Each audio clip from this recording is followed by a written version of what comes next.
The moment of inertia of a uniform disc about an axis passing through its centre and perpendicular to its plane is 1 kg/m²। यहाँ पर जो है ना एक disc है भाई ऐसे, और इस डिस्क का जो मोमेंट ऑफ इनर्शिया दे रखा है आपको वो 2 kg/m² दे रखा है आपको। इसका मोमेंट ऑफ इनर्शिया 1 kg दे रखा है 1। इसका मोमेंट ऑफ इनर्शिया दे रखा है आपको 1 kg/m²। ये आपको इसका मोमेंट ऑफ इनर्शिया दे रखा है। It is rotating with N angular velocity of 100 radiance पर सेकेंड।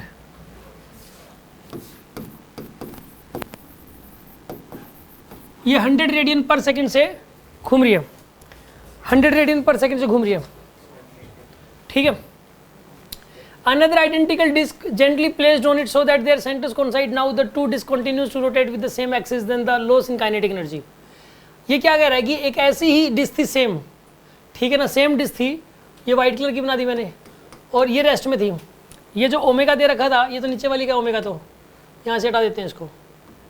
यहाँ पे ये किस में बताइए, यहाँ पे इसका ओमेगा क्या है 0, और इसका ओमेगा कितना है बताइए आप, इसका ओमेगा 100 है।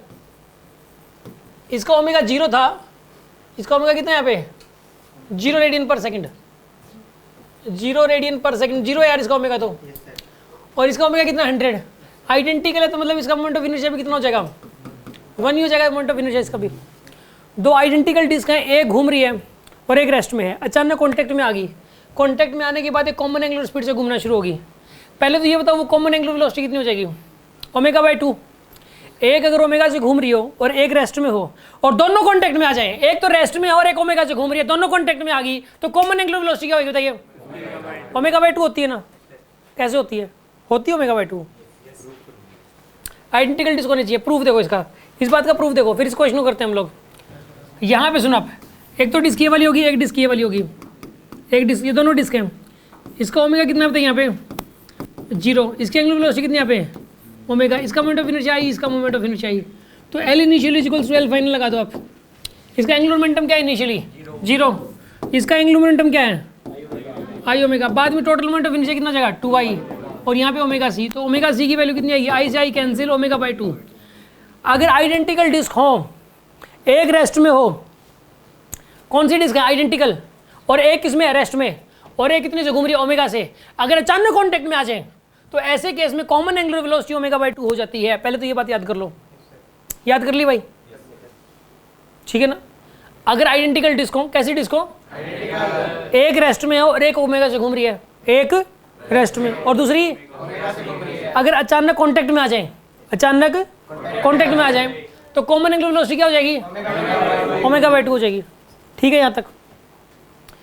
अब यहाँ पे इसकी 0 है, इसकी 100 है, तो कॉमन एंगुलर वेलोसिटी कितनी हो जाएगी यहाँ पे 50 हो जाएगी ना कॉमन एंगुलर वेलोसिटी। चलो ठीक है, अब इस क्वेश्चन को सोल्व करते हैं। ये तो मैं एक रिजल्ट बताया था आपको, ये बेसिक पॉइंट में भी शायद दे रखा है। इसके अंदर जो है ना, यहाँ पे अब देखिए आप, अब एक काम करो, इस क्वेश्चन में इनिशियल काइनेटिक एनर्जी लिखो, फाइनल काइनेटिक एनर्जी लिखो, डिफरेंस देख लो आप।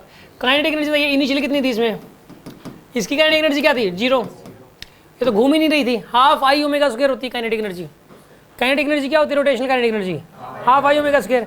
तो ऊपर वाले काइनेटिक एनर्जी क्या है यहाँ पे 0, और नीचे वाली काइनेटिक एनर्जी क्या है ½ I की वैल्यू कितनी यहाँ पे 1, ओमेगा की वैल्यू कितनी यहाँ पे 100 का स्क्वायर। तो आंसर कितना आएगा इसका